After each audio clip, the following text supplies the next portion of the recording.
Let's now speak to Ronnie Chatah, a political analyst and the host of Beirut Banyan podcast, also speaking to us from Beirut. Thank you for joining us. A very testing time there for Lebanon and its people. A ceasefire that's supposed to be in place, and yet we're still seeing those Israeli attacks. Israel, though, says it's in response to Hezbollah attacks to the northern part of Israel.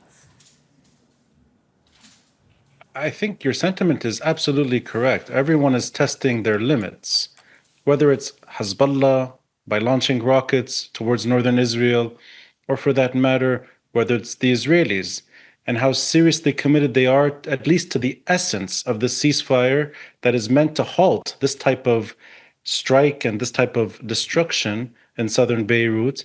And I would go further. This is a test for the Iranian regime. They've previously stated that they would respond to any Israeli strike against Hezbollah in southern Beirut. So all parties that are at war in Lebanon are testing their limits, as well as diplomacy at large, and whether or not these meetings in Washington between Lebanon and Israel can produce what is hopefully a permanent ceasefire.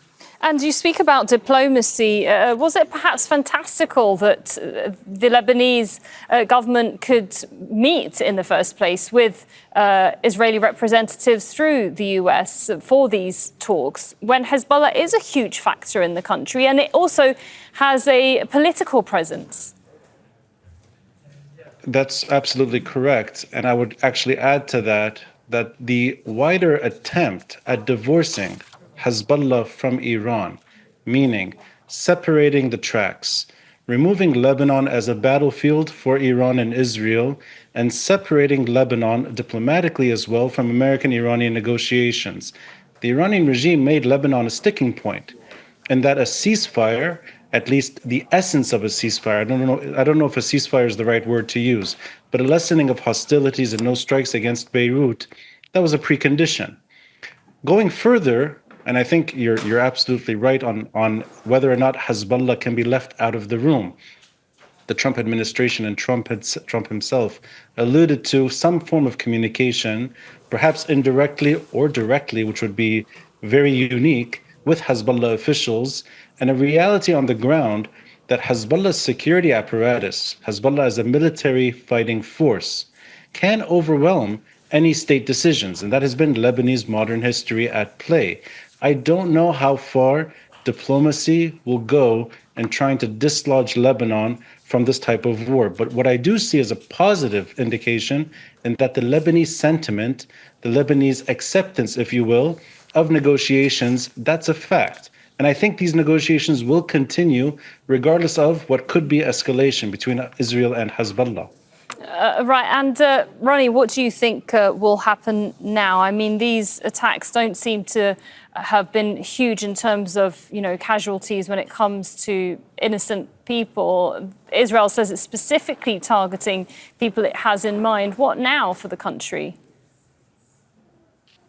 My worst fear is that the status quo that you see playing out in the coming days, weeks, even longer perhaps, would be eerily familiar to how Lebanon functioned in the 1990s, meaning there's an acceptance of an Israeli presence in southern Lebanon, whether it's a buffer zone, security zone, yellow line, it doesn't really matter. In other words, the Israelis will stay indefinitely.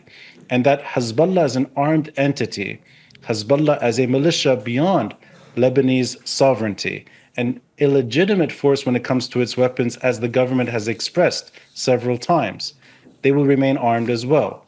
That status quo is really untenable. And the moment you see rockets launched in the wrong direction based on that ceasefire, you see strikes in Beirut. This can happen over and over. That's the worst case scenario for the Lebanese government, trying to prove itself capable of doing two things at once, which is very, very difficult: disarming Hezbollah and getting Israel to leave Lebanon once more. The Lebanese state is the biggest loser if the status quo becomes permanent.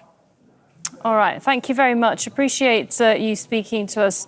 Ronnie Chatah, a political analyst and host of the Beirut Banyan podcast.